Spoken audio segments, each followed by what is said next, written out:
안녕하세요. 오늘도 사연살롱을 찾아주셔서 감사합니다. 3년 전 친구들에게 결혼한다고 청첩장을 돌렸을 때 거의 기절하다시피 한 친구들의 표정이 아직도 생생히 기억납니다. 그도 그럴 것이 제가 남자 보는 눈이 상당히 특이했거든요. 얼굴, 키의 스펙, 집안 재산을 보는 게 아니라 뭔가 저만의 독특한 기준, 한마디로 첫인상과 느낌이 좋아야 하는데 아무리 많은 남자를 만나도 제 기준에 딱 맞는 남자를 찾을 수가 없었어요. 얼굴이 잘생기면 왠지 바람필 것 같고, 스펙이 좋으면 여자 무시할 것 같고, 시댁 재산이 많으면 시집살이 시킬까 무섭고 그랬죠. 친구들이 소개팅을 시켜줄 때마다 상대방 남자를 밀어내는 이유도 정말 가지가지라. 친구들도 나중엔 너는 혼자 살 팔자라며 더 이상 소개팅도 시켜주지 않더군요. 모르는 사람한텐 혹시 여자 좋아하냐는 질문까지 들어보았답니다. 그 때문에 저도 이성에 대해 한동안 깊이 고민했던 적까지 있었죠. 하지만 그런 쪽은 아니었어요. 영화나 드라마 속 멋진 남자 캐릭터들을 보면 심장이 터져버릴 듯 너무 설레었으니까요. 그렇게 제대로 된 연애도 못 해보고 시간이 흘러 앞자리가 2에서 3으로 바뀌자 이대로 영영 노처녀로 썩는 건 아닌가 불안해서 간만에 들어온 소개팅 제안을 단번에 수락했어요. 이번엔 편견 가지지 말고 남자한테 마음 좀 열어보자. 단단히 다짐하고 지하철에서 내려 약속 장소로 서둘러 걸어갔죠. 그때 길거리에서 종이 폐지 줍는 할머니를 돕는 한 남자가 보였어요. 키도 크지 않고 제가 싫어하는 안경도 쓰고 있었는데 할머니한테 싹싹하게 말을 건네며 자존심 상하지 않게 도와드리는 모습이 계속 끌리더라고요. 저런 사람이라면 결혼해도 되겠구나 하는 생각이 들 정도로요. 당시 제 이상형이 영화 천미밀에 나오는 여명처럼 순수한 남자였거든요. 하지만 제가 지금껏 만난 남자들이라고는 다 허세 가득한 놈들이었기 때문에 마음이 가지 않았거든요. 아무튼 그 남자를 보고 이런저런 생각을 하며 약속 장소에 도착했는데 30분이 지나도 소개팅 남이 오지 않는 거예요. 화가 머리 끝까지나 그냥 가려는 참에 헐떡이며 한 남자가 제가 있는 테이블로 뛰어오더군요. 그 남자 얼굴도 보기 전에 저는 자리에서 일어서며 첫 만남부터 연락도 없이 지각하시는 분하고는 마주 앉아 얘기할 자신이 없네요. 하고 차갑게 돌아섰답니다. 그때 그 남자가 저의 팔을 붙잡았고 저는 기분 나빠 뿌리치려 하면서 남자의 얼굴을 보았는데 글쎄 아까 길거리에서 제가 좋은 느낌을 받았던 그 남자였더라고요. 그 사실을 깨닫고 저도 모르게 레스토랑을 나가지 않고 그 자리에 서 있었어요. 그 남자는 그제야 쩔쩔매며 사정 설명을 했답니다. 길거리에서 폐지 줍는 할머니를 도와드렸는데 갑자기 할머니께서 쓰러지셔서 응급차 올 때까지 옆에 있어주느라 늦었다는 이야기였어요. 어쩔 줄 몰라 하며 연신 제게 허리를 굽혀 인사하는 남편한테 저는 이미 반 정도 넘어가 있었어요. 어려운 사람을 지나치지 않는 착한 마음이 정말 마음에 들었거든요. 그리고 결정적으로 제가 그 남자한테 100% 빠졌던 이유는 바로 그의 선물 때문이었습니다. 그날이 화이트데이라 저는 그가 선물을 준비했다길래 당연히 뻔하디 뻔한 사탕일 줄 알고 심드렁하며 받으려 했는데 웬걸 영화 박하사탕 DVD를 선물로 주더라고요. 더불어 꽃향기 나는 책까지. 저 역시 영화 드라마 덕후였기에 그의 센스 있는 선물이 마음에 들었고 그렇게 저희는 1년 연애 끝에 결혼까지 하게 되었어요. 이렇게 그와의 연애는 마치 한편의 순정 만화 같았지만 결혼은 그야말로 웰컴 투 지옥이더군요. 이미 시어머님은 예전에 돌아가시고 시아버님이 계셔서 저는 남들이 겪는 시집살이 대신 아버님 사랑 듬뿍 받으며 살 줄 알았는데 웬걸? 사랑이 아닌 집착을 받기 시작했답니다. 마치 남편이 아닌 시아버님과 결혼했다고 착각할 만큼요. 어디냐? 거길 왜 갔어? 밥은 먹었냐? 누구랑 먹고 있어? 하루에도 몇 번씩 걸려오는 아버님 전화에 저는 벨소리 환청까지 듣곤 했죠. 전화를 모르고 안 받거나 조금이라도 늦게 받으면 불같이 화내셨거든요. 심지어 저희가 영화관 데이트를 하던 중에도 계속 전화하셔서 일부러 폰을 껐더니 세상에, 시댁 고모님한테까지 전화해 저희들이 전화 안 받는다며 난리를 쳤다는 거예요. 덕분에 저희는 시고모님한테까지 잘못도 안 했는데 꾸중을 들어야만 했고요. 평소에도 하루에 몇 번씩 통화하는데 왜 이렇게까지 저희한테 집착하시는지 정말 이해할 수 없었죠. 어머님이 돌아가시고 계시지 않아 적적하신 건가 이해하려 해봤는데요. 아버님은 가끔 만나시는 아주머니가 계셨거든요. 그래서 저희도 주말마다 아버님 집에 갈 때는 혹여 그 아주머니께서 계실까봐 집 비밀번호를 알면서도 늘 초인종 누르고 한참을 밖에서 기다리곤 했거든요. 아버님과 그 아주머니는 혼인신고만 안 했을 뿐이지 부부 동반 모임에도 나갈 정도로 가까운 사이였거든요. 하지만 그 아주머니도 자식들이 있어서인지 그저 아버님과 애인관계만 유지하고 살림을 합치지는 않았습니다. 그래서 외로우신 거였을까요? 아님 제가 하나밖에 없는 며느리라 신기해서였을까요? 숨막힐 정도로 연락하고 별별 간섭을 다 하시더라고요. 왜 결혼 반지 안 꼈어? 라는 사소한 간섭부터 왜 화장도 안 하고 다니냐? 여자는 피부가 좋아야 하는데 마사지 좀 받고 다녀라. 라는 선 넘는 외모 지적까지 자기 딸한테도 안 하는 지적을 하며 제 사생활 하나하나 터치하더라고요. 남편한테 힘들다고 하소연했지만 너무 착한 사람이라 차마 자기 아버지한테 저의 힘든 점을 이야기하지 못하더군요. 그래도 시아버지 모시고 안 사는 게 얼마나 다행이냐며 저는 스스로 위로하며 아버님의 유별난 간섭을 그냥 넘어가려 했습니다. 그런데 남편과 달리 아버님은 어찌나 여자를 밝히시는지 어디 식당에 가면 꼭 예쁜 종업원을 뚫어지게 쳐다보곤 저를 민망하게 만들더군요. 아버님, 그만 쳐다보시고 이제 식사 좀 하세요. 이쯤 되면 며느리 말에 민망해 시선을 거둘 텐데 아버님은 그 종업원한테 예쁘다며 수작까지 부리더라고요. 정말 체면이라고는 눈꼽만큼도 없고 그저 자기 마음 가는 대로 하시는 분이었습니다. 아들은 아빠 닮는다던데 어쩜 남편이랑 시아버님은 절이 다르던지요. 그러던 어느 날 제가 아버님과 결국 소원해진 계기가 있었어요. 명절 때 음식을 치우고 거실에서 TV 보며 남편이랑 아버님 셋이서 쉬고 있는데 갑자기 아버님이 제 허벅지 위에 누우려고 하시는 거예요.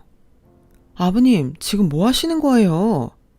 깜짝 놀라 제가 아버님 머리를 제 허벅지 위에서 치우자 아버님은 오히려 화를 내며 아니, 딸처럼 예뻐서 그러는 건데 왜 그러냐? 오히려 화를 내는 게 아니겠어요? 적반하장인 아버님의 태도에 저는 기가 막혀 말문이 막혔어요. 남의 집 딸한테 예쁘다며 다리 위에 누우려고 하는 게 말이나 됩니까? 하지만 오히려 아버님은 저를 예민한 사람 취급하더라고요. 그 사건 후로 저는 아버님과 거리를 조금씩 두기 시작했죠. 처음엔 저도 혼자 계신 아버님이 안쓰러워 잘해드리려 했는데 더 가까워지면 아버님이 선을 넘을 수도 있겠다는 생각이 들었거든요. 그래서 아버님과 둘이 있는 자리는 피했고 전화만이라도 더 자주 하고 챙겨드렸습니다. 그런데 더 충격적인 일이 벌어졌어요. 정말 누구한테 말하기에도 부끄러운 일이었죠.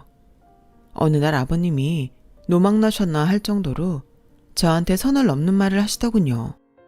너 이모랑 나랑 같이 살면 어떠냐? 순간 제 귀를 의심했습니다. 잘못 들었다고 생각해 아버님께 몇 번이나 다시 말씀해 달라고 했는데 그때마다 같은 대답이었어요. 아버님, 혹시 술 드셨어요? 라고 질문하며 저는 아버님을 조금이라도 이해하려 했죠. 하지만 아버님은 뚜렷한 목소리로 술 안 마셨다고 하더군요. 제 머리는 이게 무슨 상황인가 이해하려 바빴지만 상식을 벗어난 아버님의 질문을 도저히 받아들일 수 없었어요. 그러다 얼마 전 일이 떠올랐어요. 매주 주말에 아버님이랑 같이 식사를 했는데 그날 마침 식사할 식당이 제 외할머니 집 근처라 할머니랑 함께 살고 있는 이혼한 이모와 다 같이 밥을 먹게 되었었거든요. 짠돌이 아버님께서 웬일로 그날 밥값을 낸다고 하셔서 저는 그냥 친정에 체면을 세우게 되어서 감사하다고 생각했었는데 그게 이런 결과를 불러올 줄이야. 아버님은 만나시는 아주머니 계시잖아요. 저는 당황해 어떻게든 이 주제를 벗어나려 애쓰며 무마하려 했는데 아버님은 오히려 그런 제 질문에 에이, 그 사람은 뚱뚱하잖아 하며 더 저를 당황케 했습니다. 아버님과 전화를 서둘러 끊고 저는 이게 대체 무슨 상황인가 생각했답니다. 아니, 사돈네랑 같이 살고 싶다니 이게 대체 무슨 말인지. 저희 친정 이모가 이혼했다고 우습게 보시는 건지 정말 세상에 이런 일이 나올 정도 아닌가요? 친정 이모가 정말 예쁘긴 했어요. 그렇다고 무슨 사돈네를 넘본다는 게 말이 되나요? 애인도 있는데?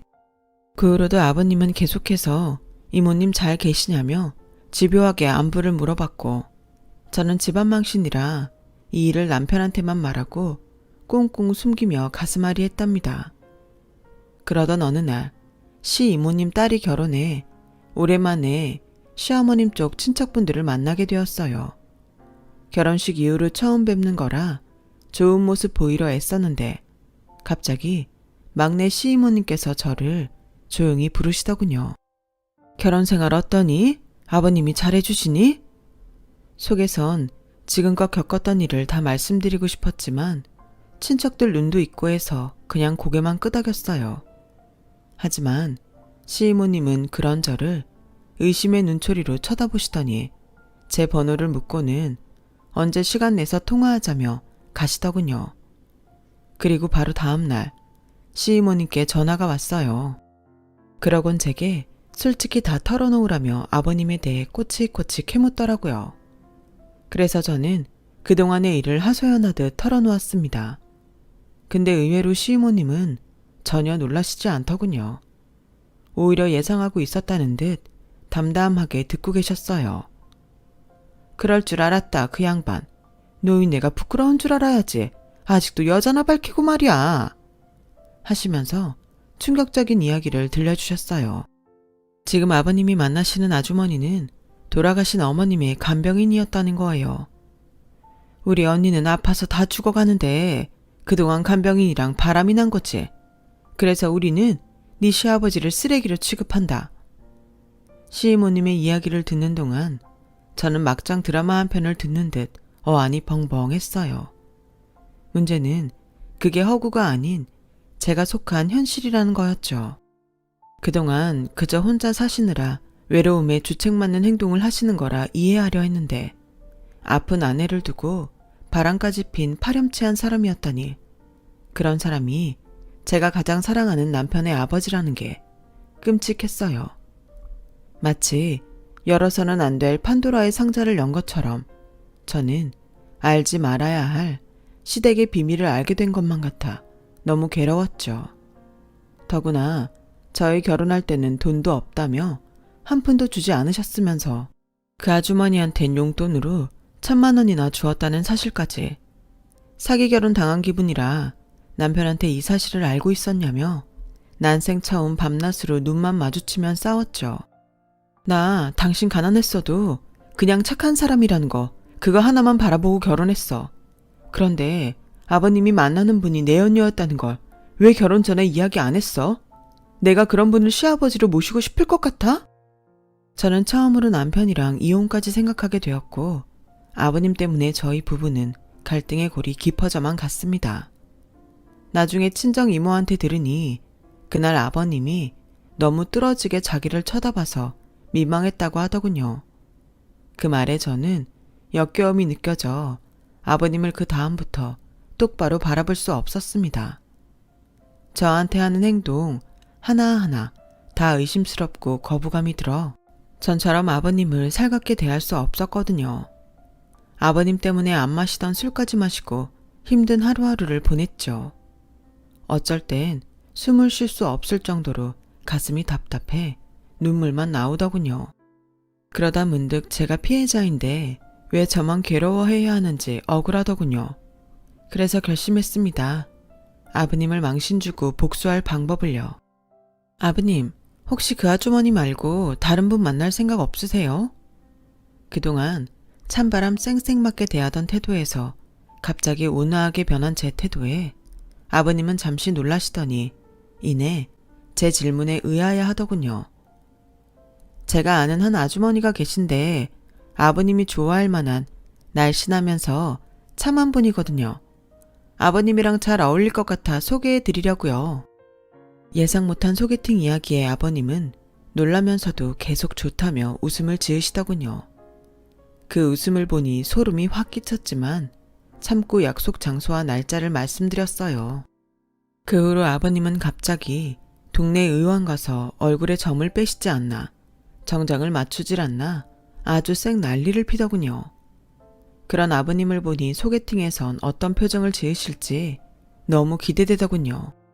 마침내 아버님의 소개팅 날 향수까지 뿌리며 기분 좋아 보이는 아버님을 모시고 저는 약속 장소인 인적 드문 커피숍으로 향했어요.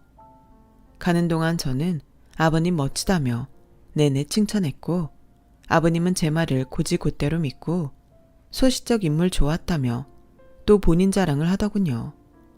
차 안에서 계속 아버님의 애인한테 전화가 오는데도 아버님은 예상대로 안 받으시더라고요. 이제 자신의 이상형을 만나러 가는데 뚱뚱한 애인이 눈에 들어오겠어요?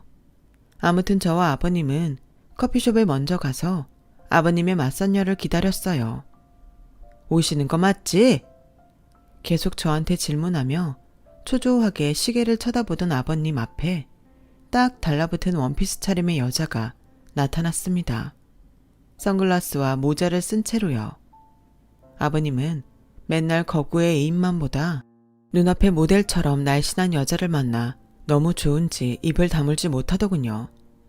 음료 주문할 차례가 되니 맨날 믹스커피만 마시던 분이 생전 안 드시는 아메리카노를 주문까지 하고 속으로 참 애쓴다 애써 하며 혀를 끌끌 찼습니다. 혼자 되신 지 오래되셨다면서요. 그동안 얼마나 외로우셨습니까? 저도 부인 그렇게 허망하게 가고 아들까지 장가 보내니 세상 외로웠습니다. 자식들한테 연락 한번 하려 해도 눈치 보이고 이래서 자식보다는 옆에 누군가가 있어야 하나 봅니다. 맞선녀 앞에서 뻔뻔하게 말도 잘 지어내는 아버님을 보니 실소가 나오더군요. 그동안 자기 애인한테 하는 연락보다 저한테 더 연락하고 간섭했으면서 무슨 자식들한테 연락도 제대로 못했다고 하는지, 게다가 앞에 맞선녀가 입을 떼기도 전에 매너 없이 혼자 주저리 떠드는 꼴이라니. 그렇게 술 마신 사람처럼 기분 좋아 한참을 떠들던 아버님께선 그제야 맞선녀한테 말을 건넸습니다. 그런데 실내에선 선글라스를 벗어도 되지 않을까요? 모자와 선글라스로 가린 맞선녀의 얼굴을 제대로 보고 싶었던 아버님은 다급하게 말하더군요. 그러자 맞선 보는 분이 천천히 모자와 선글라스를 벗으셨죠. 아니. 그 모습을 본 아버님은 마시고 있던 아메리카노를 뿜으셨고 너무 놀라 뒤로 넘어가기 일보 직전이었습니다. 네, 맞아요, 형부. 저예요. 그동안 잘 지내셨어요? 언니는 형부 때문에 스트레스 받아서 병까지 얻고 그렇게 허망하게 갔는데 형부는 아주 잘 지내시네요. 여전히 이 여자 저 여자 찝쩍대면서요. 생각지도 못한 처제의 등장에 아버님은 귀신이라도 본 듯 벌벌 떠셨고 저는 아버님한테 얘기했습니다. 아버님, 뭘 그렇게 놀라세요? 얼마 전엔 저희 친정 이모도 소개해달라고 하셨잖아요. 그래서 친정 이모보다 더 아름다운 시댁 이모님 대신 모시고 왔어요. 아버님은 어차피 상대가 누구든 그저 예쁘고 날씬하기만 하면 되잖아요? 양심 없는 분이니. 그제야 제 얼굴을 쳐다본 아버님은 손까지 벌벌 떨며 황급히 그 자리를 빠져나가셨어요. 얼마나 놀라셨는지 차키도 가다가 몇 번 떨어뜨리고 다시 줍기를 반복하더군요. 가다가 사고는 나지 않을까 쓸데없는 걱정도 했었죠. 아무튼 그 모습을 본 저와 막내 이모님은 통쾌하게 웃었고 뒤이어 아버님의 애인인 아주머니한테 녹음 파일을 몇 개 보냈죠. 아버님이 그동안 아주머니가 뚱뚱하고 못생겨서 억지로 만난다는 이야기와 방금 소개팅에서 한 내용이었어요. 그 파일을 받고 지을 그 아주머니의 표정을 상상하니 속이 다 시원했어요. 사실 명절마다 떡하니 아버님 집에 와 있는 아주머니 때문에 동네 사람들은 저한테 시어머니냐고 물어보고 그 때문인지 자기가 진짜 시어머니 행사까지 했거든요. 그 여자가 저한테 툭 하면 명절 선물도 뭐 받고 싶다 이러면서요. 참나 기가 막혀서. 처음엔 아버님이 만나시는 분이라 예의 차렸는데 시이모님을 통해 그분이 어머님 살아계실 때 아버님이랑 정을 통했다 생각하니 아주 싸대기라도 후려치고 싶은 심정이었죠. 하지만 막상 아버님이 뒤에선 그 아주머니를 비하하니 아주 조금은 같은 여자로서 불쌍했습니다. 뭐가 좋다고 우리 아버님 같은 사람한테 달라붙는지 원. 그 후 남편을 통해 그 아주머니의 아버님이 헤어졌다는 이야기를 들었어요. 그 통쾌한 이야기는 바로 저와 함께 작전을 펼친 시 이모님께 바로 전해드렸죠. 저보다 100배는 좋아하시더라고요. 아버님은 그동안 암탉이 울면 집안이 망한다는 말이 맞다면서 며느리 한 명 잘못 들어와 집안 풍비박산 났다고 소문내며 돌아다니셨다는데 그러거나 말거나 저는 명절이나 어머님 기일에 꼭 찾아뵙고 아무렇지 않게 며느리 도리를 다하고 있어요. 아버님이 얄밉다고 할 정도로요. 참, 아버님은 이제 식당을 가도 더 이상 예쁜 종업원을 뚫어지게 쳐다보지 않더라고요. 그런 아버님을 볼 때마다 저는 뿌듯해요. 다 큰 어른 버릇 고치기가 쉽나요? 남한테 피해주는 나쁜 버릇이나 습관은 고치는 게 좋죠. 계속 이렇게 잘 지켜주셔서 그런 모습으로 아들에게도 더 상처 주지 않고 잘 살 수 있었으면 하는 바람입니다. 좀 털어놓고 나니 마음이 더 가벼워지는 것 같습니다. 제 이야기 들어주신 분들 감사드리고요. 항상 건강하시고 꽃길만 걸으세요. 여러분, 사연 댓글에 응원과 현명한 조언 부탁드려요. 좋아요와 구독은 저에게 큰 힘이 됩니다. 오늘도 좋은 일 가득하세요.